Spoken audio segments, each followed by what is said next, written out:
The humble cheese grater. It might not sound like the most interesting macro photography tool, but I can assure you this thing is going to help us create some really cool, abstract macro shots. I'm going to get started, so I'll see you in just a sec.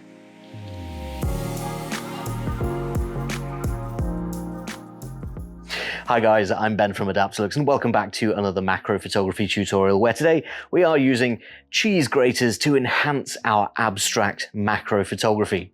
Now cheese graters do come in a variety of shapes and sizes, but these are the type that we're talking about today. I would describe these as your standard cheese grater. They're a sort of tower shape with multiple different ways of grating your cheese. I'm going to be using these in my macro photos to create some really cool abstract shots and also some not so abstract shots. I'll explain more as we go along, but I'm going to go step by step talking about these cheese graters and the features that they have that are pretty good for slicing cheese, but are also really good for capturing images. Let's get started with the first most notable feature of a cheese grater like this and why it's going to help us with our photography. So I've actually photographed some things from the kitchen before, some knives and forks, and they share a very similar property with these cheese graters in that they are this reflective stainless steel metal.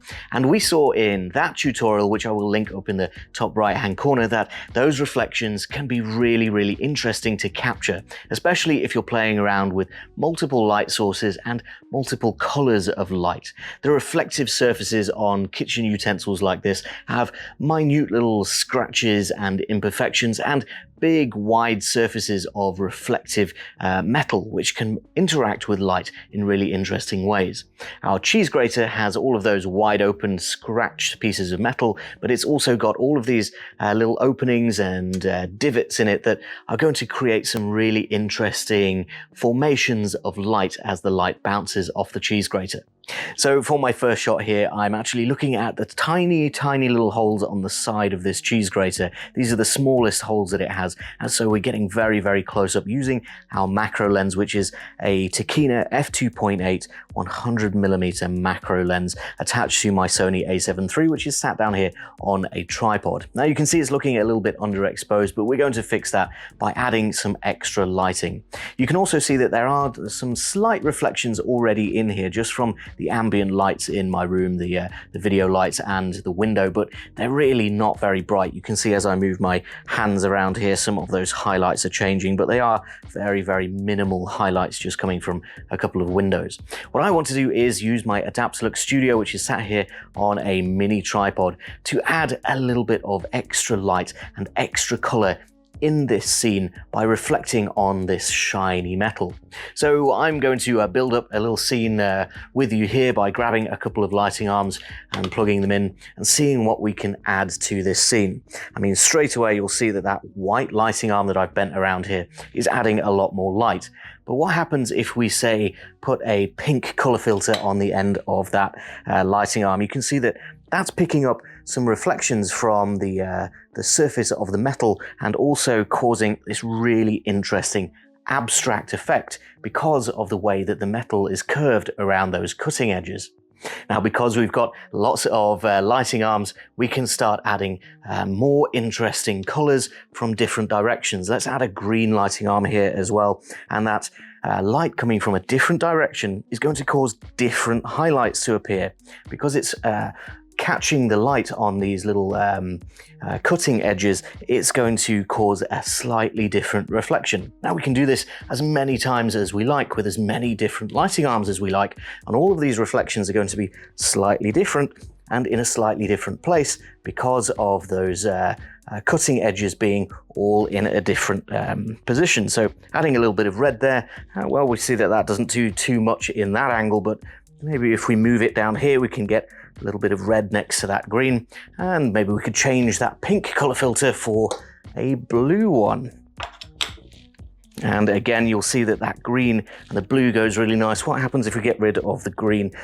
So we've got some blue and some red highlights there now. So this is really interesting. The way that you can play around with the placement of these lights to move those reflections and get a really interesting abstract shot just by moving the lights around and letting them reflect different positions off this cheese grater. And of course, we can do things like change the position of our focus. We can change the angle of our cheese grater and change those reflections as well. You'll see that making that angle slightly steeper brings more of the blue, or removes some of the blue and brings the highlight onto the red instead. So there's a lot that can be done here to change exactly how our abstracty image looks, and you can really start to experiment with color and light reflecting off something quite simple.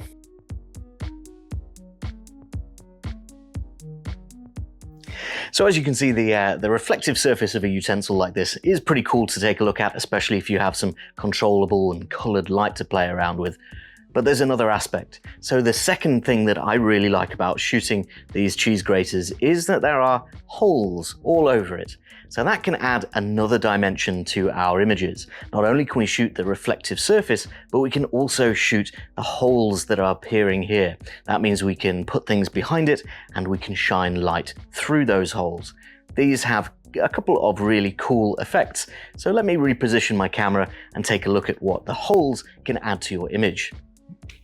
So I've moved my setup around, I've placed my cheese grater down on its side, and my camera is still down here looking in this time at this back wall of the cheese grater. So we're looking through some slightly bigger holes this time, and because there's a hole at the end of the cheese grater, I can place this red lighting arm to come and light up the front side of this back wall. And you'll have noticed with me moving my hands around that we can actually see through those holes into this area behind the cheese grater. So this is giving my image two dimensions. We have this foreground here with the wall that is illuminated red, and then we also have this area behind the cheese grater that we can see through to. That's being illuminated by a single white lighting arm because I'm going to be placing some of our background gradient cards behind there. These are little cards that are really handy for adding backdrops. So if I place maybe this purple one behind, we can see that there's a nice purple color shining through from those holes. Maybe a deeper blue would go better with that red and contrast a little bit more, but you can see that we can now harness an extra color behind those holes.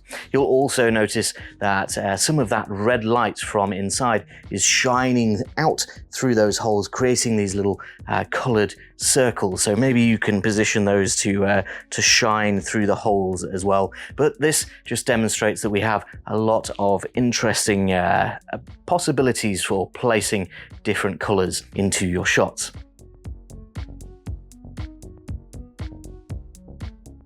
The keen-eyed amongst you will have already noticed the next thing that I'm going to mention because it was actually in that shot. And I'm going to talk about bokeh. Bokeh is that out of focus sort of ball of light that you get when you have a little pinpoint of light that is out of focus in the foreground or background of your shot. And we actually had some out of focus little bokeh balls in that shot reflecting off the internal surface of our cheese grater. That's because we were looking down the inside here, but there was also a little bit of light reflecting around on this side. So you could see the out of focus little pinpoints of light reflecting around inside the cheese grater. So that is going to be my third interesting thing about the cheese graters, is that they actually form a sort of reflective light tunnel with all of these holes, different shaped holes that can interact with light bouncing around inside this little tunnel. And we can use this for both some interesting abstract shots, but we can also use it to make some really cool backgrounds for some not so abstract shots. So I'm going to set up another shot and show you how we can use this to create a really cool effect in the background of our images. I've got a little Lego minifigure of Beatrix Lestrange from Harry Potter sat down in the cheese grater, and that is forming this sort of light tunnel behind her. So the cheese grater is getting more and more out of focus the further back it goes. I've got a single diffused white lighting arm coming around the front here just to light up the front of our Lego figure and give her face some nice white light so that she's well lit. However, we can add more and more to this shot to make it a little bit more magical, a little bit more Harry Pottery. So we're going to be using all of the things that we've just mentioned to add some strange effects into the background of the shot and onto our Lego model. So the first thing I'm going to do is plug in a green lighting arm up here, and I'm going to position that so that it's actually shining down through this little gap at the top. This hole at the top here is going to effectively control our light a little bit so that we're actually only getting a tiny little green strip across the top of Beatrix's hair and her wand. That's going to add a little bit of extra green highlight onto our character. However, we can do more than that. Let's add a red lighting arm over here, and you can see that straight away we're getting some of that bokeh that we mentioned shining through these little holes over here and then reflecting around inside this light tunnel. That bokeh is creating an interesting red, out of focus, sort of abstract-y background that makes this shot look a little bit more magical and interesting, especially with that red and the green light mixing. It's going to be a bit of a precursor to adding some interesting magical effects in post-processing. Now, there's lots you can do with this. Placing these lights in different positions will, of course, completely change our shots. Let's try swapping these over so we've got some green in the background and the red can come in from the top. So as you can see, I've actually gone and added a fourth light in here as well. We've now got some orange shining through this middle little slot just here. The red is shining in from the back. The green is coming from the back over here, and we still have that white light lighting up Beatrix at the front. And all of that is creating this even more whimsical, magical background, all out of focus, all with that lovely bokeh. So you can play around with a lot of different colors and create a lot of different effects for whatever kind of shot that can fit inside the cheese grater. Using this sort of technique of creating a reflective light tunnel allows all of the light inside to interact and create strange effects that are quite unpredictable.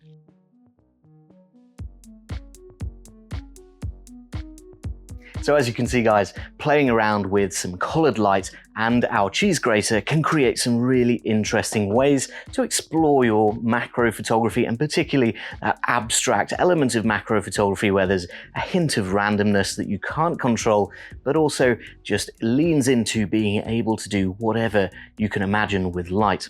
The reflective nature of the outside of the metal, and then those holes to peer through into whatever background you might like, and then of course the fact that the whole thing is hollow and you can create this crazy light tunnel of colored light reflecting around inside, creating bokeh and creating unpredictable effects in maybe the background of a more conventional image. That's three really interesting ways to use something that you really wouldn't consider to be that much of a useful item for macro photography.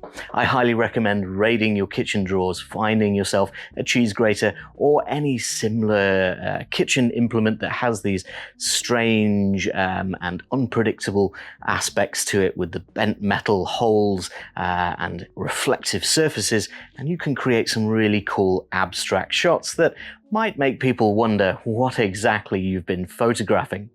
If you enjoyed this shoot, let me know down in the comments what you're going to do with your own cheese grater or your cutlery in your kitchen. Do make sure to like the video if you learned something, and hit the subscribe button for lots more macro photography tutorials, ideas and inspiration coming in the future. For now, that is all I've got time for. Thank you very much for watching, and I'll see you next time.